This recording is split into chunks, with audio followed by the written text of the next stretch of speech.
राधे राधे, जय श्री श्याम। कैसे हैं भक्तों आप सभी? स्वागत है आपके अपने चैनल मेरे बाल गोपाल सेवा में।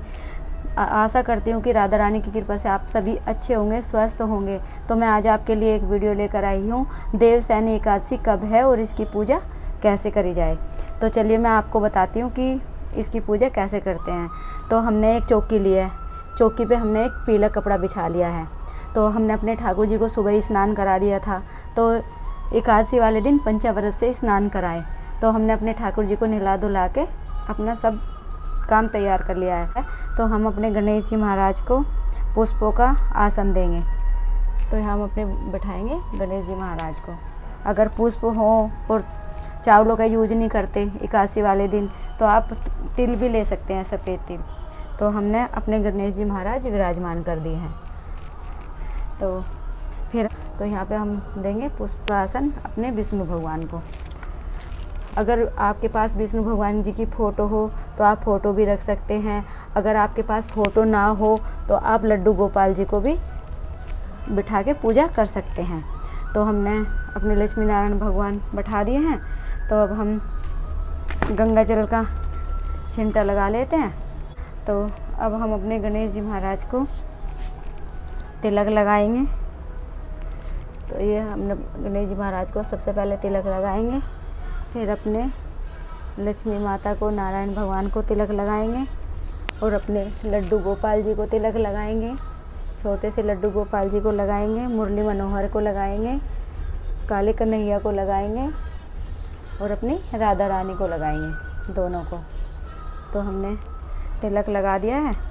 तो अब हम पुष्प अर्पित करते हैं।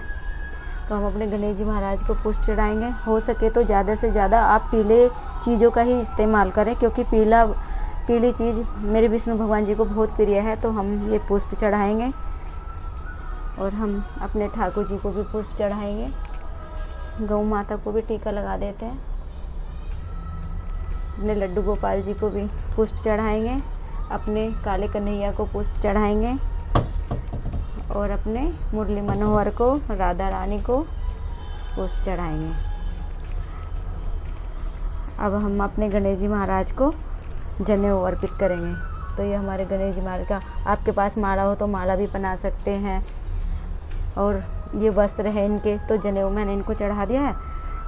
अपने विष्णु भगवान को हम अब जनेऊ अर्पित करते हैं। तो जनेऊ चढ़ा देंगे। और विष्णु भगवान जी को हमेशा तो तुलसा जी ज़रूर चढ़ाएं, क्योंकि तुलसा जी विष्णु भगवान को बहुत प्रिय है। इससे विष्णु भगवान बहुत खुश रहते हैं। तो हम अपने माधव जी को भी चढ़ा देंगे, अपने लड्डू जी को चढ़ा देंगे, अपने काले कन्हैया को चढ़ा देंगे तुलसा जी, और अपने मुरली मनोहर को चढ़ा देंगे तुलसा जी। हमारे गणेश जी महाराज के लिए एक लोटा जल का रखेंगे और ये एक जल का लोटा हमारे ठाकुर जी के लिए है। ये हमारे ठाकुर जी के लिए है। इसमें हमने तुलसा जी डाल दी है। तो हम इनके लिए ये जल का लोटा भी भर के रखेंगे। तो चलिए हम अपनी पूजा स्टार्ट करते हैं।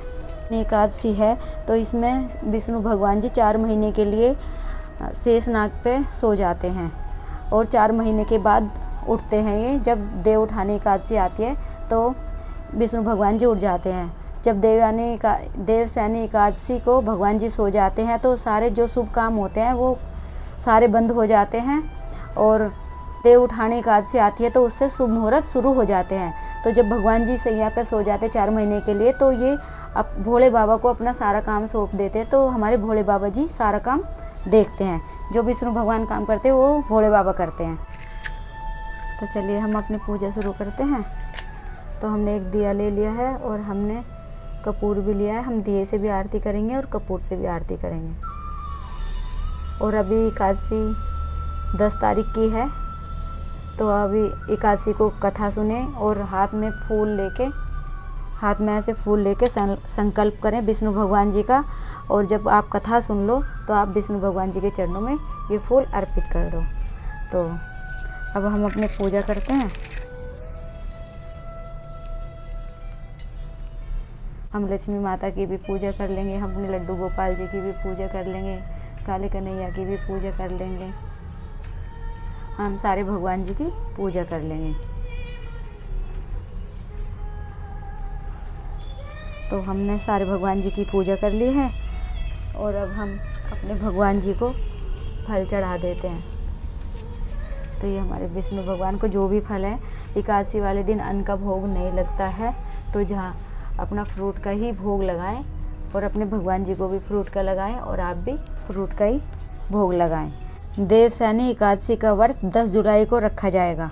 वही देवसैनी एकादशी का पारण 11 जुलाई सोमवार को सुबह 5:56 से 8:36 के बीच किया जा सकता है। देवसैनी एकादशी आषाढ़ मास के शुक्ल पक्ष की एकादशी तिथि को देवयानी एकादशी के नाम से भी जाना जाता है। हिंदू धर्म में इस एकादशी का विशेष महत्व है। धर्म शास्त्रों के मुताबिक भगवान विष्णु देवसैनी एकादशी के दिन योग निद्रा में चले जाते हैं और इसके बाद 4 महीने तक कोई भी शुभ मुहूर्त नहीं होता। 4 महीने कार्तिक माह में आने वाली देव उठानी एकादशी को भगवान श्री विष्णु जी निद्रा से जागते हैं।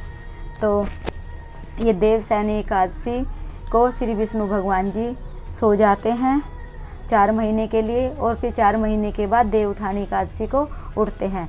तो यही थी मेरी पूजा। लाइक करना, कमेंट करना, शेयर करना, सब्सक्राइब भी करना।